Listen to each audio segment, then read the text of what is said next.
It's time to channel your inner Virgil because you are the storm that is approaching.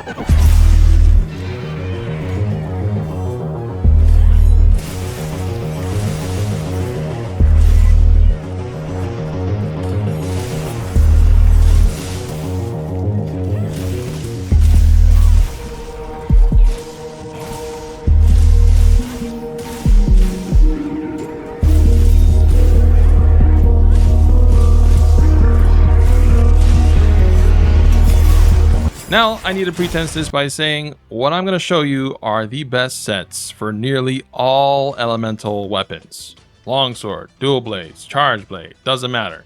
If it's elemental, these are the best. Armors in this game suck. There's really only 2 to 3 good set bonuses, gore and arcveld, and the rest don't have level 3 slots, which Capcom shoved all the best skills onto. So we're very limited in what we can do.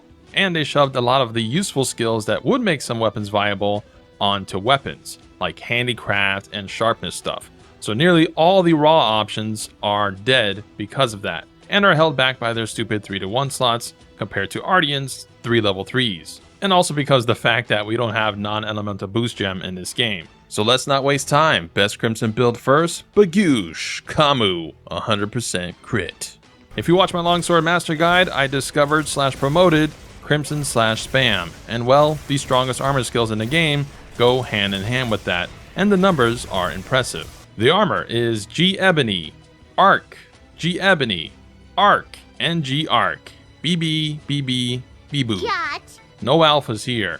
You get 2-piece Ebony bonus, and you get the 2-piece Arcveld bonus, which heals you after a certain amount of attacks you do. And a level 2 Chain Charm for Burst, which is the max level for a level 3 skill charm. Burst will boost your element and attack after like 4 to 6 hits, and so long as you keep attacking, you keep the buff up. But if you stop after attacking like 2 to 3 seconds, it ends. So you need to be aggressive, which Crimson Spam is. Crimson Spam is one of the most optimal ways to play Longsword, and it's basically just triangle, R2, repeat. Your fingers will be in pain, but your hunts will be faster, and a real swordsman wouldn't feel pain. But as an example, here's what Burst does. My base is 230 raw, 480 dragon. When Burst is up, I jump to 252 and 620 dragon, a whopping 22 attack and 140 dragon gain. Wowzers. Which, real quick by the way, I am playing without bloated numbers, which I recommend doing in the settings. So if your numbers are not matching up with mine, it's because you're playing with this setting on.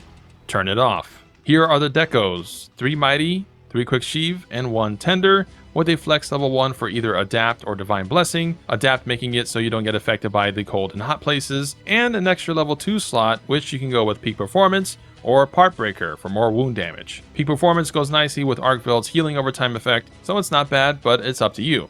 In total, you get level 5 burst, level 5 wex, which is 30% crit against weak spots, which is orange numbers showing up on a monster, and an extra 20% against wounds. That's the 100% point. Maximum might for 30% crit when stamina hasn't been used for a few seconds, so 80% crit total, 100% against wounds. And you also get a level 1 Ellie absorption that boosts your Ellie attack whenever you take elemental damage, so a little damage boost there too occasionally.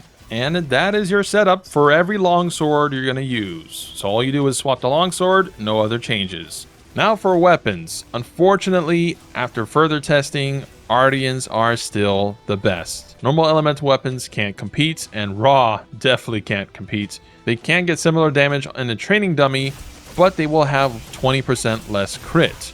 The only one that comes close was Gore's longsword, as I suspected. In the training room with the build, I get 137.6 on the R2 crit, versus my Dragon Ardian, which only has 1 elemental boost, getting 138. Now, other weapons can also get 138, like Ray Dao or Hirabami, but they'll have 20% less crit, meaning their overall DPS is worse. But if you didn't like the ugly Ardian weapons, I would say Ray Dao, Gores, Arcveld Normal, and Hirabami are your best bets. And then for fire and water, you definitely want to make Ardian. Blagonga's negative crit is going to suck because the best damage for weapon decos is a level 3 hybrid element with handicraft, crit Ellie, or razor sharp, and then level 5 crit boost for Ardian. Yes, that means putting a level 2 crit boost in a level 2 slot, which still does more damage than putting in an attack level 3. And for normal weapons, you would just go the LE hybrid and then just level 3 crit boost via the 2+1 slots, putting in the critical jewels there. Now if you don't know what Ardian weapons are, I have an endgame guide explaining them, but for crafting them, you want at least 2 element boost and at least 1 to 2 sharpness boost. If you do not get sharpness boost on your reinforcement, dismantle it and start again. No bueno. As I said earlier, you cannot sacrifice deco slots on sharpness modifiers. This level 3 dragon jewel gives 130 dragon element, and actually a level 1 crit element too, so it's closer to 150 or more element, which is 3 upgrades worth of LE boost on an Ardian, right? But its crits will do the exact same damage as a level 2 crit boost. So unless you can get like +4 LE boost on your Ardian weapon with no sharpness, and thus have to sacrifice crit boost level 2 for handicraft, it is better to go 2 LE, 2 sharpness, and gain that last 2 levels of crit boost. So every setup is going to be level 3 element hybrid deco with either crit LE, handicraft, or razor sharp as the secondary level 1, and then crit boost level 3, which I think has no secondaries, and then the third is just do you have the sharpness or not. If you have +1 to 2 sharpness, you can get the final 2 levels of crit boost, which beats out attack level 3 gem. But if you don't have sharpness, you have to use handicraft level 3, which would lose you the crit boost. As far as the Ardian parts base, you want triple affinity always. That will give you 20% crit on any Ardian weapon. For normal weapon, you can only go level 3 hybrid and then crit boost 2 and 1 in the last slots. And if you're wondering what combinations of decos exist, I will leave a link to a spreadsheet I found that covers most combinations so far in the pinned comment, so check that out. Now it is worth noting Crimson Slash does have a 0.7 emotion value modifier for elemental damage, but the raw options are just not viable due to the sharpness on them. All the high raw options go to blue and have negative affinity, which doesn't go well with crit boost, and there's no non-elemental boosting gem, so you have to use attack or something, or crit boost, but again, you're negative crit, so it stands no chance. My Ardian Dragon Sword will be the constant in these tests, and with burst active at red, I hit for 139 crits, and in 3 cycles of Crimson Slash ending with an R2, typically I get over 1020 to 1050 damage on average.